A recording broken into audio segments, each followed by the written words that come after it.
Hello everyone, welcome to our channel Maths with Manya. So today we are going to solve the second example of the chapter Polynomials of class 10th. In this example, it is given, find the zeros of the quadratic polynomial x square plus 7x plus 10 and verify the relationship between the zeros and the coefficient.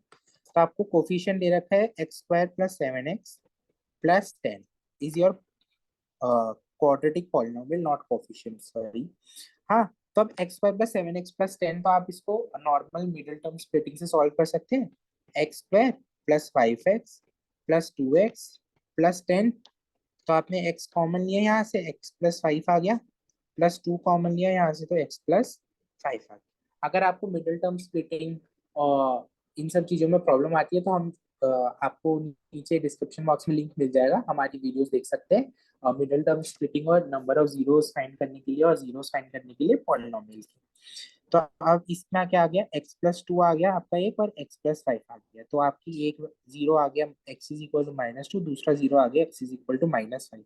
So let us assume this is as alpha and this as beta. Now we need to verify the relationship between the coefficient, zeros and the coefficient. Now what you know, the sum of the zeros is alpha plus beta is equal to minus b upon a.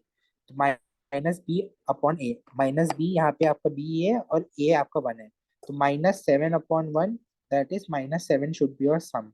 And according to this, -2 plus -5 is also 7. तो alpha plus beta में relationship हो गया.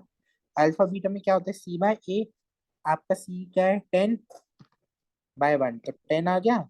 और alpha क्या है -2, alpha क्या है आपका -2, बीटा क्या है आपका -5, तो अल्फा इंटू बीटा क्या आ गया 10.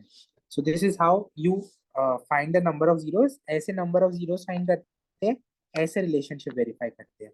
ये आपका क्या है, रिलेशनशिप वेरीफाई करने वाला पार्ट, रिलेशनशिप वेरिफिकेशन. और ये आपका है नंबर ऑफ जीरोस वाला part. I hope this question was clear.